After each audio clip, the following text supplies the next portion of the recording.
Gabinete de Guerra na Rádio Observador. Já sabe que é por aqui que todos os dias analisamos os dois principais conflitos a nível mundial, não só a guerra na Ucrânia, mas também no Médio Oriente. Ora, para nos ajudar a analisar os principais momentos do dia de hoje, junto-se a nós o historiador Bruno Cardoso Reis. Bruno, bem-vindo, boa tarde. Olá, boa tarde, obrigado. Vamos começar pela guerra na Ucrânia. Vamos começar principalmente com a polémica em torno do Mar Báltico. Isto porque a Rússia quer alterar as fronteiras marítimas, sendo que as autoridades finlandesas já estão também e admitem que estão a investigar aqui algumas informações que dão precisamente caso disso. Há aqui uma alteração unilateral das fronteiras marítimas, depois a Rússia acabou por recuar. O que é que está aqui em causa nesta polémica no Mar Báltico, Bruno? Bem, eu acho que, em primeiro lugar, está uma expressão da frustração russa com o facto de, depois de muitos séculos, enfim, desde o tempo, pelo menos, do Ivan o Terrível e do Pedro Grande, portanto, final do século XVI, início do século XVII, que a Rússia realmente procura, tem como uma das grandes prioridades, no fundo, conseguir portos nos chamados mares quentes. Ora, para a Rússia Europeia isso basicamente significa o Mar Báltico e o Mar Negro. Certo. Ora, a verdade é que era importante conseguir esses portos, mas também conseguir o mais possível relações cordiais, ou pelo menos neutralidade, com os Estados ribeirinhos do Mar Báltico, para evitar que esse mar, que é praticamente um mar fechado, depois fique fechado à navegação russa, por exemplo, em tempos de guerra. Ora, o que aconteceu como resultado da invasão russa da Ucrânia foi que dois desses Estados, e dos mais importantes, a Suécia e a Finlândia, porque tem uma fronteira de mais de 1000 quilómetros terrestres, mas depois também tem uma fronteira de várias centenas de quilómetros marítima com a Rússia, e depois a Suécia, passaram a ser membros da NATO. E, portanto, isto no fundo é a expressão daquilo que a Rússia pode ir fazendo, que é tentar criar aqui alguma perturbação, alguma incerteza, mas realmente, em termos práticos, não quer dizer que possa fazer muita coisa. E, evidentemente, não faz sentido, mesmo que os argumentos russos fossem válidos, que é agora temos mais informação geográfica, cartográfica, e, portanto, devemos rever isto. Obviamente, não se faz isso de forma unilateral, não é? Portanto, foram assinados múltiplos acordos, tratados, e, portanto, essa alteração teria sempre de ser negociada com os outros Estados. E, portanto, é uma expressão também do grau de hostilidade, de incompatibilidade e de isolamento até que a Rússia tem, mas também é significativo que, no fundo, foi mais uma manobra de propaganda, de perturbação, e depois, aparentemente, esse decreto unilateral terá sido retirado, depois de protestos de todos os Estados bálticos, basicamente. Certo. Bruno, ainda a marcar a atualidade no dia de hoje, na guerra na Ucrânia, o governo polaco está a ponderar envolver as suas defesas aéreas no abate de mísseis russos sobre o território ucraniano. É o que diz o porta-voz do Ministério das Relações Exteriores da Polónia, diz que a Polónia está disponível para abater estes mísseis russos. Esta entrada da Polónia, aqui entrada entre aspas na ação da guerra, pode ter também alguma implicação na NATO ou ser perigosa para a NATO, havendo aqui a proximidade maior de um aliado com este conflito? Bem, a Rússia vai certamente dizer que sim, mas diz que sim em relação a tudo, não é? Claro. Os Leopard, os F-16, enfim, todo o próprio fornecimento de armamento. Durante imenso tempo dizia que havia tropas dos países da NATO disfarçadas, mas que havia. Depois, quando foi dito que podia haver tropas, isso é que já ia levar à Terceira Guerra Mundial. Portanto, realmente a Rússia está nessa chantagem permanente e, portanto, isso torna até difícil depois perceber exatamente onde é que estariam as linhas vermelhas. Eu já referi isso, aliás, há bastante tempo atrás, quando, por exemplo, surgiu aquele incidente em que acabaram por morrer dois cidadãos polacos. Depois percebeu-se que até teria sido a própria defesa antiaérea ucraniana que teria provocado o incidente e, como eu também disse na altura, não me parecia provável que, mesmo que fosse um míssil russo, um projeto russo que tivesse deliberadamente atacado a Polónia, mas o problema é que a Rússia faz ataques mesmo junto à fronteira da Polónia, mesmo junto à fronteira da Roménia, e, portanto, quando é assim, alguma coisa pode correr mal e portanto, é normal que esses países digam: nós não vamos estar aqui passivamente à espera, portanto, vamos coordenar com a Ucrânia para garantir, pelo menos nesta zona mais próxima da fronteira, por exemplo, nós vamos proativamente abater esse tipo de ameaças, porque são ameaças à Ucrânia, mas também são ameaças potencialmente, como já se viu, aliás, ao nosso próprio território. Já houve várias violações de território, já houve vários incidentes, só um, felizmente, é que provocou mortos.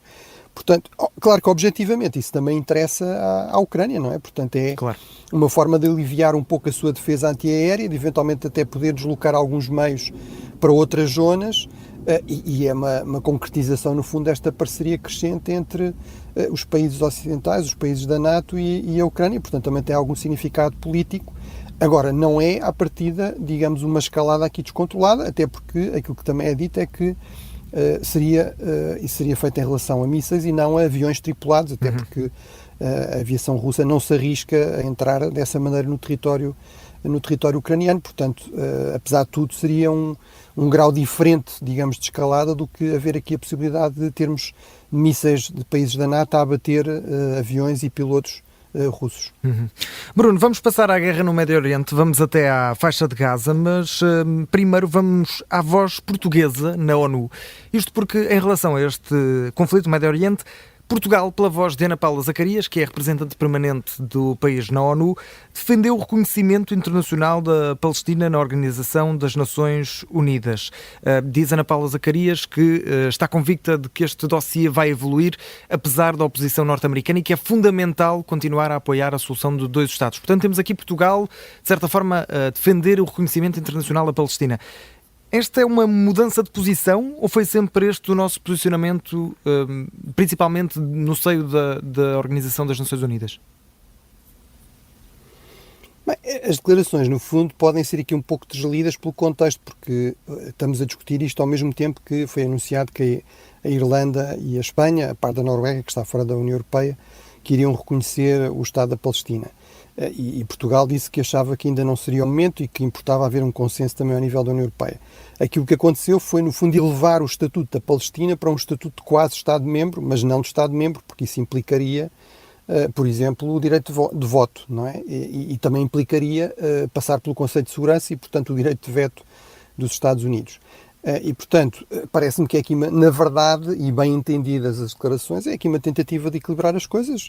E bem, ou seja, Portugal sempre foi favorável à solução dos dois Estados, sempre achou que devia haver um Estado da Palestina ao lado de um Estado de Israel com garantias de segurança para os dois, de relações pacíficas entre os dois. A questão aqui é se se avança nesse sentido com o reconhecimento unilateral de um Estado que não existe.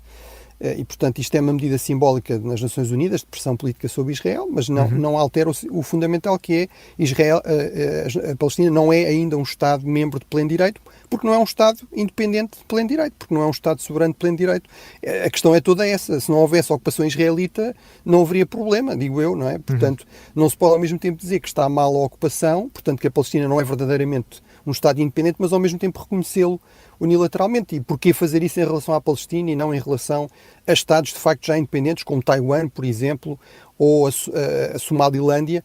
Aí o argumento também é, bem, porque isso vai criar conflitos armados potenciais, vai criar conflitos com outras potências.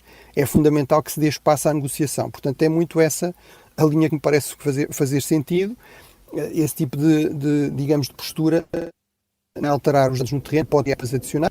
E já agora convém não esquecer, ainda por cima hoje, em que tivemos o encontro entre o líder máximo do Hamas, Ismail Haniyeh, e o líder máximo iraniano, o guia supremo, Ali Khamenei, e o guia supremo, mais uma vez, disse ao Hamas que concordava com o Hamas que a eliminação de Israel era um objetivo não só louvável, mas que seria possível atingir no curto prazo. Portanto, é importante lembrar que continua a haver Estados no Médio Oriente e continua a haver uma parte muito importante no fundo, destes movimentos palestinianos, que é o Hamas, que não reconhecem o direito de Israel a existir em segurança e cujo objetivo declarado é a eliminação de Israel e dos israelitas, não é? O que isso implica em termos de uma intenção genocidária. Bruno, para além disso, temos aqui também, e apesar deste ponto agora que falavas, temos aqui o Gabinete de Guerra israelita a autorizar o retomar negociações indiretas, sublinho, com o Hamas. Enquanto isso, o Egito está aqui em contacto com os dois lados para retomarem as negociações. O Egito pode ser aqui a peça fundamental, ou seja, pode fazer a ponte entre os dois, entre o Hamas e também Israel, neste momento em que parece que as negociações podem retomar? Aqui os atores-chave nessa mediação têm sido realmente o Egito e o Qatar. O Qatar visto geralmente como um pouco mais próximo do Hamas, o Egito um pouco menos, eventualmente os Estados Árabes moderados é talvez aquele que tem menos simpatia pelo Hamas, porque o Hamas está historicamente ligado à Irmandade Muçulmana que o atual regime egípcio prendeu e afastou do poder, etc. Mas realmente as coisas também evoluem com o tempo e portanto, sim, o Egito tem aqui um papel crucial, também por ser vizinho da faixa de Gaza e, portanto, permitir, no fundo, um contacto depois com a liderança do Hamas no interior do território e, portanto, tem um papel fundamental e é uma boa notícia que as negociações sejam retomadas, embora, enfim, infelizmente tem-se confirmado sempre aqui o meu ceticismo, o facto de me parecer claro que dos dois lados há falcões que são muito resistentes a cedências, que seriam indispensáveis para um acordo portanto, temos de ter aqui mais uma vez muita prudência e, portanto, não estou necessariamente otimista, mas em todo caso é melhor haver negociações do que não haver negociações. Claro.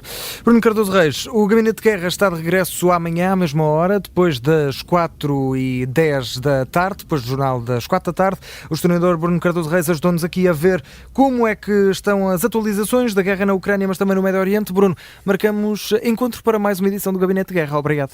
Até amanhã. Obrigado.